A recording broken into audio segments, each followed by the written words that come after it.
Saudando a todos com a paz de nosso Senhor e Salvador, Jesus Cristo. Amados e queridos irmãos, o canal Examinando a Escritura está trazendo para vocês as lições bíblicas da escola dominical, onde nós estaremos estudando a lição desse novo trimestre, o terceiro trimestre de 2026, onde a lição estará falando sobre a Igreja dos Gentios. E a lição de número 1 vai estar tratando sobre o chamado dos gentios. O textuário nos diz assim: e servindo eles ao Senhor e jejuando, disse o Espírito Santo: apartai-me a Barnabé e a Saulo para a obra a que eu tenho chamado. Atos, capítulo 13, versículo 2. Então nós observamos aqui nesse texto, e no início da trajetória, no início do crescimento da igreja, do nascimento e do seu crescimento, o Espírito Santo ainda separava nos dias antigos e nos dias atuais ainda assim, mas com, vamos dizer assim, hoje existe tanta interferência humana dos homens, mas aqui o Espírito Santo, ele falava, como ele falou ali na igreja primitiva, dizendo: apartai-me a Barnabé e a Saulo para a obra que eu os tenho chamado. Então fica a grande importância e necessidade de um chamado genuíno através do Espírito Santo. Fica aqui a importância única de que o Espírito de Deus, ele possa chamar alguém e separar. Não o homem, por suas bajulações, por seu poder aquisitivo, ser colocado ou ser enviado para alguma obra. E o que observamos aqui é que eles estavam orando e jejuando.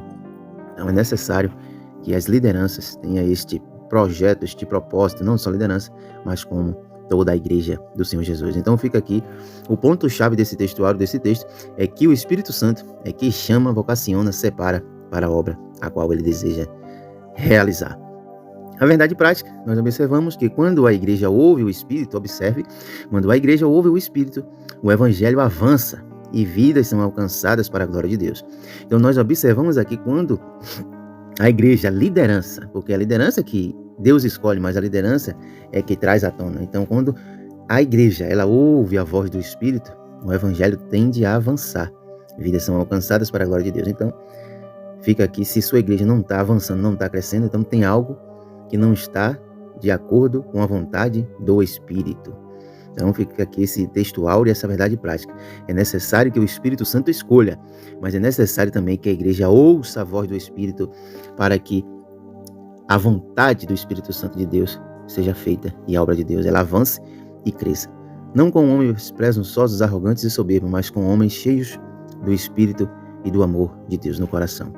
A leitura diária, ela vai tratar sobre: sem o Espírito Santo não há missão verdadeira. Na segunda-feira, na terça-feira, a identidade e a missão caminham juntas. Quarta-feira, o jejum fortalece a sensibilidade espiritual, é que nós precisamos estar assim, nos fortalecendo o nosso espírito. O ministério de Jesus começou pela unção do Espírito. Sem a unção do Espírito não há ministério. Sexta-feira, a igreja primitiva avança porque está cheia do Espírito. Então não há possibilidade de avanço sem estar cheio do Espírito Santo. E no sábado, como ouvirão, se não há quem pregue. Então é necessário conhecer do Evangelho para que pregue para as pessoas que ainda não ouviram e não entendem a mensagem do Evangelho de Jesus. A nossa leitura bíblica em classe está no livro de Atos, capítulo 13, do 1 ao 12. Abra sua Bíblia e leiamos a palavra de Deus, que diz assim: na igreja que estava em Antioquia, havia alguns profetas, número 1, doutores, a saber, Barnabé e Simeão, chamado Níger, e Lúcio, Cirineu e Manaém, que fora criado com Herodes, o tetrarca, e Saulo. Então você vê que tinha homens aí, profetas de Deus e doutores, mestres, né? Aí é um dos 5 ministérios dessa igreja de Antioquia, havia esses 2 ministérios. E servindo eles ao Senhor e jejuando, disse o Espírito Santo: apartai-me a Barnabé e a Saulo para a obra que eu os tenho chamado. Então, jejuando e orando, e pondo sobre ele as mãos, os despediram. E assim, estes enviados pelo Espírito Santo desceram a Selúcia, e dali navegaram para Chipre. E chegados a Salamina, anunciavam a palavra de Deus nas sinagogas dos judeus, e tinham também a João como cooperador. E, havendo atravessado a ilha até Pafos, acharam um certo judeu, mágico, falso profeta, chamado Bar Jesus, o qual estava com o procônsul Sérgio Paulo, varão prudente. Esse, chamado a si, Barnabé e Saulo, procuravam muito ouvir a palavra de Deus. Mas resistia-lhes Elimas, o encantador, porque assim se interpreta o seu nome, procurando apartar da fé o procônsul. Todavia, Saulo, que também se chamava Paulo, cheio do Espírito Santo, e fixando os olhos nele, disse: ó filho do diabo, cheio de todo o engano e de toda a malícia, inimigo da justiça, não cessarás de perturbar os retos caminhos do Senhor? Eis aí, pois, agora contra ti a mão do Senhor, e ficarás cegos, sem ver o sol por algum tempo. No mesmo instante, a escuridão e as trevas caíram sobre ele, e andando a roda, ou rodeando, buscava a quem o guiasse pela mão. Então o procônsul, vendo o que havia acontecido, creu maravilhado na doutrina do Senhor. Então esse foi o texto bíblico da nossa leitura bíblica em classe.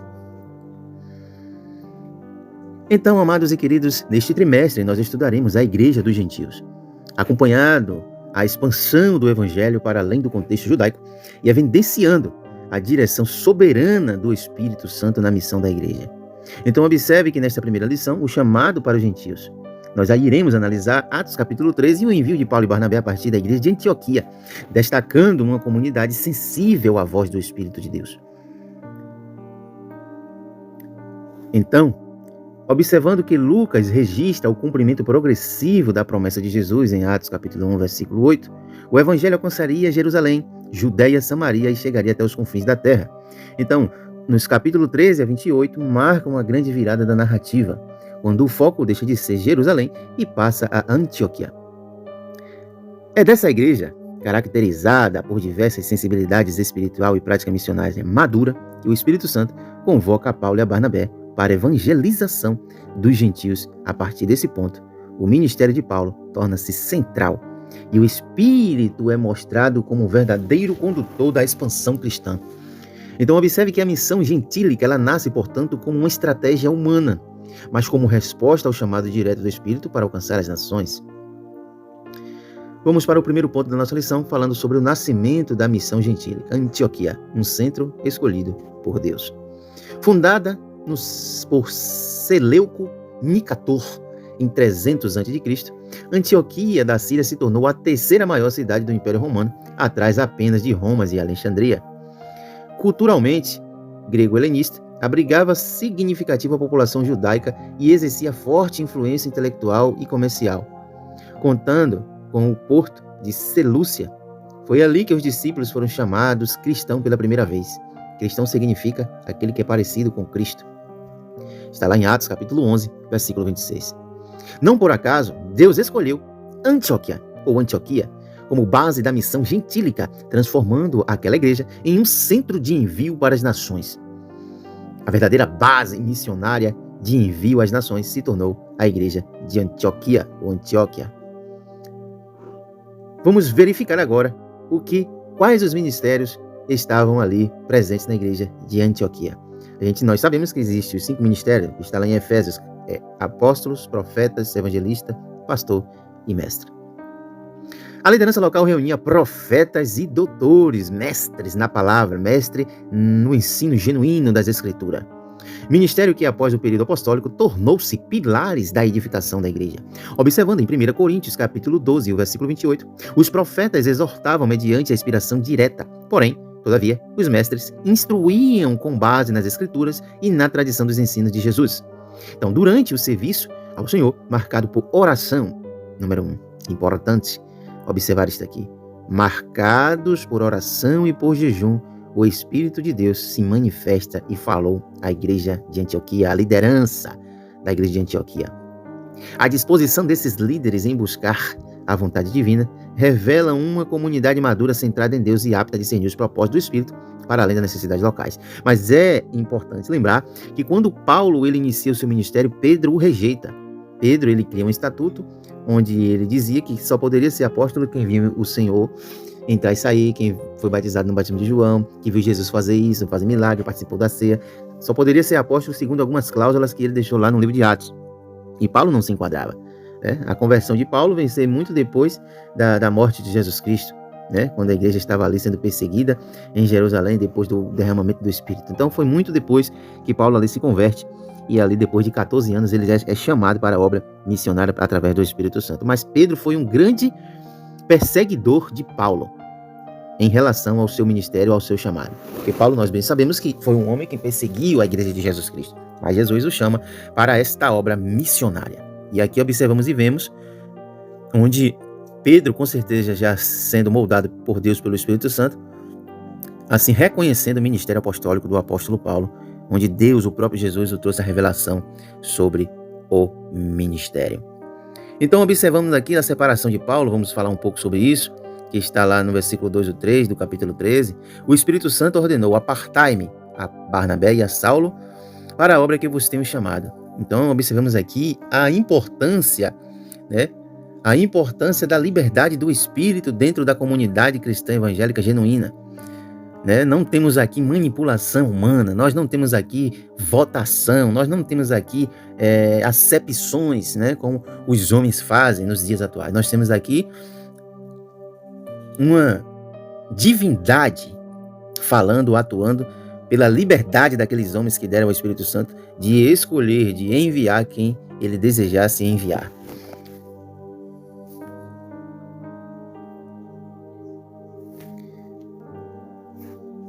Então, por isto, há uma necessidade gigantesca de o Espírito Santo estar atuando na igreja. Então, a igreja respondeu com jejum. Na verdade, a igreja estava orando, mas a liderança que tem um papel fundamental nisso aqui. A oração e a imposição de mãos, reconhecendo o chamado divino e enviando seus melhores obreiros. Né? Já falei aqui que Pedro não consentiu o ministério apostólico de Paulo, mas depois de relutar muito, o Espírito de Deus ali o convenceu. Então esse ato inaugura um novo momento da história cristã. Ou seja, a missão aos gentios é assumida oficialmente pela igreja. A obediência da congregação demonstra que a comunidade local é parte ativa da vocação missionária e que o envio deve ser sempre acompanhado de intercessão, consagração e dependência do Espírito Santo. Será que nós estamos vendo isso nesses últimos dias? Eu vou repetir aqui o que o próprio autor, o escritor da lição, ele colocou. A obediência da congregação, isso, congregação está englobado tanto dos pastores, os líderes, os presbíteros, a liderança, como os dos congregados, demonstra que a comunidade local é parte ativa da vocação missionária e que o envio deve ser sempre acompanhado de quê? De intercessão, de consagração e dependência do Espírito Santo. Então fica a questão aí, se nós estamos escolhendo ou é o Espírito Santo, se nós estamos enviando ou é o Espírito Santo, se nós estamos levantando ou é o Espírito Santo. Será que nós estamos enviando, levantando pessoas realmente direcionadas pelo Espírito, ou nós estamos colocando pessoas por causa das suas condições financeiras, sociais e econômicas, ou por bajulações?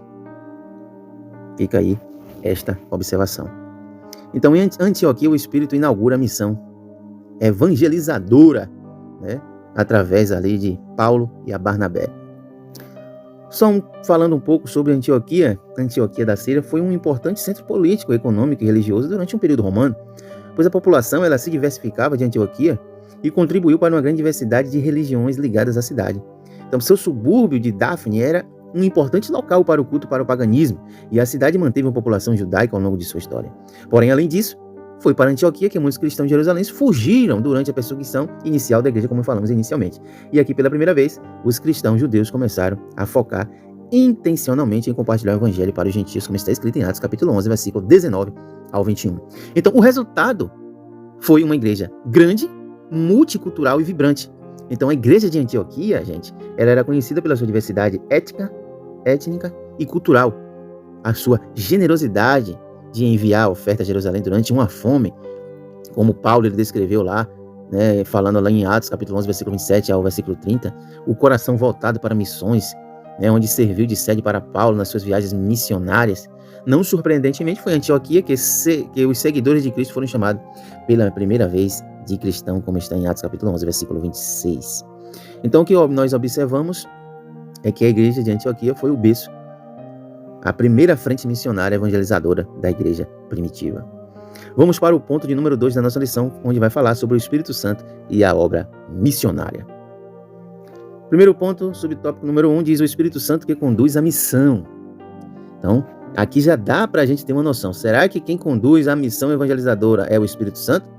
Vamos ver o que acontecia lá no livro de Atos. O livro de Atos pode ser chamado como justiça de Atos do Espírito Santo. É ele que inspira, dirige, separa e envia os missionários. A missão não nasce da criatividade humana, mas da vontade soberana do Espírito. Sem o poder do Espírito Santo, até os apóstolos permaneceram retraídos com o Pentecoste, tornaram-se proclamadores ousados da fé. Assim, toda iniciativa evangelizadora autêntica é fruto da ação do Espírito no coração da igreja, ou seja, sem o Espírito Santo, meu irmão, não dá para ser enviado, não dá para ir, não tem como. Os homens podem até enviar, mandar, mas se a pessoa não tiver a vocação, aquele projeto será definhado, será destruído. Mas quando é o Espírito Santo quem inspira, que dirige, que separa e que envia, aí a obra dá fruto. O poder do Espírito na evangelização dos gentios. Observe, né? Tem pessoas que ela tem um desejo, eu quero ir, eu sou missionário, mas cadê o poder? Cadê a demonstração de poder? Os discípulos viviam cheios do Espírito e por isso evangelizavam com coragem, discernimento e alegria. Você pode verificar isso em Atos capítulo 4, 31, capítulo 5, versículo 41, capítulo 7, versículo 55. O batismo no Espírito Santo lhes deu poder para testemunhar de Cristo e a eficácia desse poder para testemunhar de Cristo e a sua mensagem. Aí talvez você pergunte, irmão, então quer dizer que se eu não for batizado com o Espírito Santo, eu não posso pregar o Evangelho? Sim, não, com certeza você pode, mas a gente está falando aqui, nós estamos falando aqui de algo missionário. Por quê? É necessário que você seja revestido. Por quê? E você tem uma comunhão grande com o Espírito Santo. Porque quando você vai para a obra missionária, você não vai enfrentar um demôniozinho ali, furreca, um demôniozinho fraco que manifesta e você sai expulso ele em nome de Jesus. Você vai enfrentar potestade, irmão. Dominadores de nações, de países, de líderes.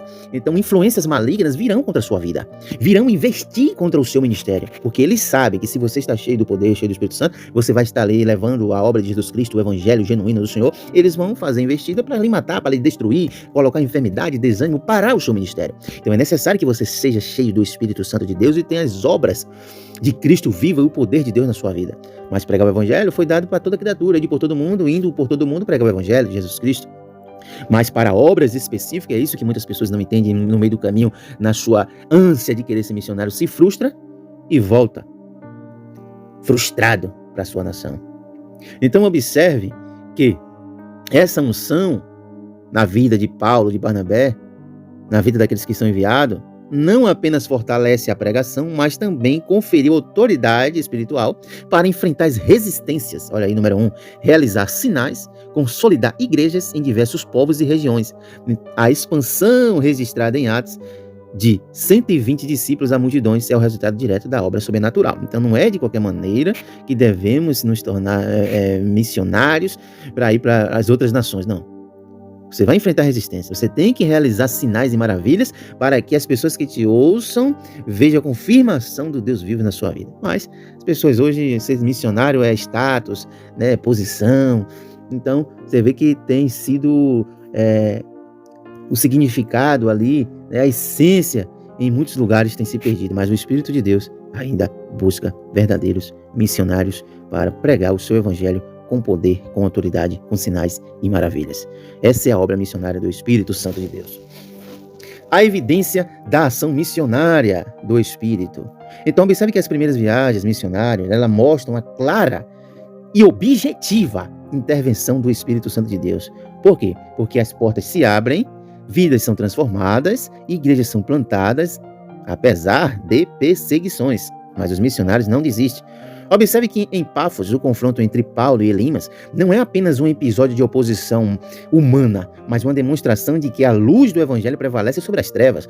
Observe que aquele homem, como lemos na leitura inicial, era usado pelo Satanás, pelo inimigo, pelo poder das trevas, onde ele confundiam as pessoas ali por sinais e maravilhas, no sentido demoníaco, fazendo mágicas, iludindo as pessoas. E Paulo ali, ele repreende aquele cidadão e acaba com a ação demoníaca naquela região.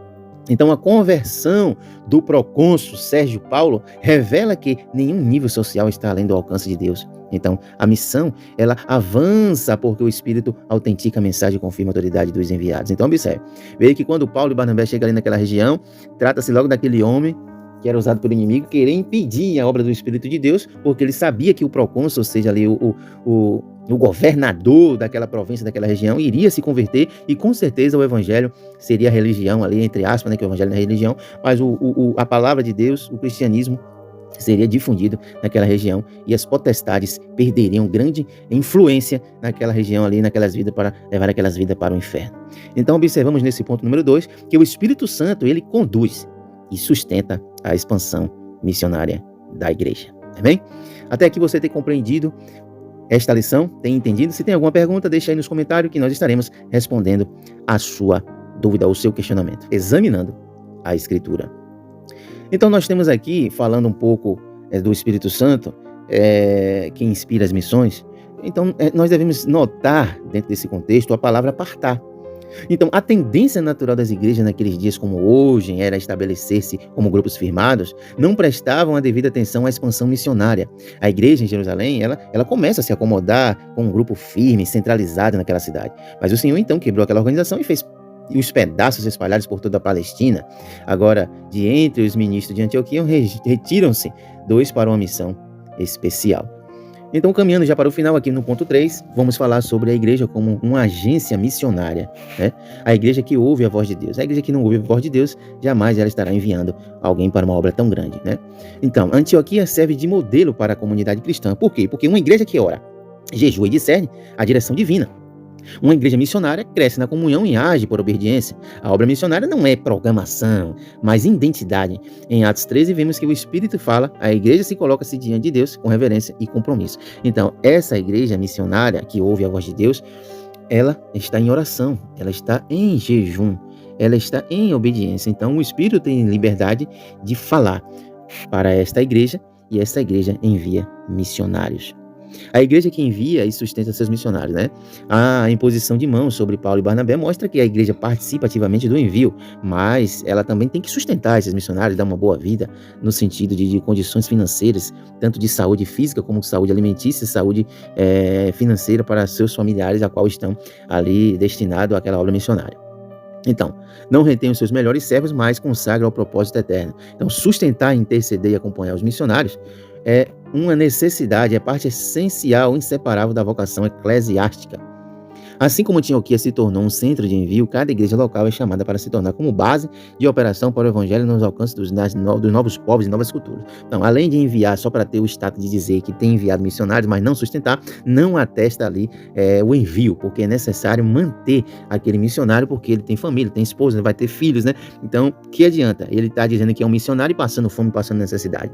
Porque a igreja local que só tem o título de enviar, mas não o sustentou. Então, fica aqui essa crítica construtiva sobre essas igrejas ou denominações que assim fazem desta forma.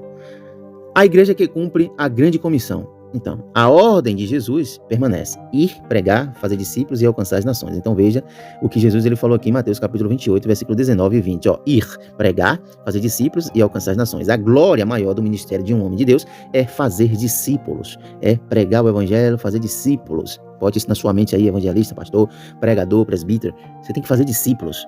Tem que fazer discípulos. No mundo ainda há muitos povos que nunca ouviram o evangelho. Como ouvirão se não há quem pregue? Romanos 10, 14. E como pregarão se não forem enviados? Romanos 10, 15. O Espírito continua chamando homens e mulheres para essa obra e cabe à igreja atender ao chamado com prontidão, com oração, mas também com recursos financeiros e com disposição de ir. Então fica aqui, a igreja responde ao chamado do Espírito Santo, sustentando os missionários. A igreja que não sustenta missionário, ela não enviou missionário. Ela enviou uma pessoa para sofrer, para morrer, para ser largado e destinado lá. Mas a igreja verdadeira, que ela tem missionário, reconhece que a pessoa tem um dom, tem um chamado, ela não coloca essa pessoa no banco, ela não reprime o chamado dessa pessoa, mas ela envia e o sustenta. Amém? Vamos partindo para a conclusão. Nós observamos aqui que a missão entre os gentios começa com oração e jejum. Então, quando essa igreja estava ali orando e jejuando, e em sensibilidade à voz do Espírito, Jesus fala através do Espírito Santo à igreja para que ele envie Paulo e Barnabé para a obra missionária. Então, a igreja de Antioquia mostra que Deus fala, chama, separa e envia, e que a igreja responde na intercessão e sustenta. Então vejamos aqui, observando que a igreja que está em oração, jejuando e é sensível à voz de Deus, Deus chama, ele vai separar, ele vai enviar. A igreja responde com intercessão e sustenta aquele missionário, aquele homem de Deus, né? Não com salários exorbitantes, né? Escandalosos, onde muitos pequeninos aí passam por necessidades financeiras, e não é isso, o evangelho não é isso, né? Mas que dê condições financeiras de sustentabilidade emocional, física, alimentícia e de saúde, condição para que aquela pessoa vá, pregue. Estou dando condição para você desenrolar aí o seu chamado. Então a palavra de Deus é poderosa para transformar todo pecador em uma pessoa regenerada, alcançada pela graça. Então hoje o Espírito Santo continua chamando a sua igreja para alcançar as nações. Estamos dispostos a ouvir, a obedecer e participar da missão que ainda está em andamento? Será que a sua igreja está ouvindo a voz de Deus? Será que estamos atentos e queremos realmente isso? Então fica aí essa reflexão. Estamos dispostos a ouvir, a obedecer e a participar da missão que ainda está em andamento? Então esta foi a lição de número 1, falando sobre a igreja, o chamado para os gentios, onde nós estudamos o chamado de Paulo e a Barnabé para ser enviado para os gentios. Nós estudamos que a igreja de Antioquia era uma igreja de grande influência, foi a primeira base, a lei evangelizadora, onde tinha profetas, mestres, grandes homens conhecedores do evangelho. Nós observamos também que a igreja, ela estava disposta a ouvir a voz do Espírito Santo, também ela estava disposta também, sensível, orando e jejuando, e quando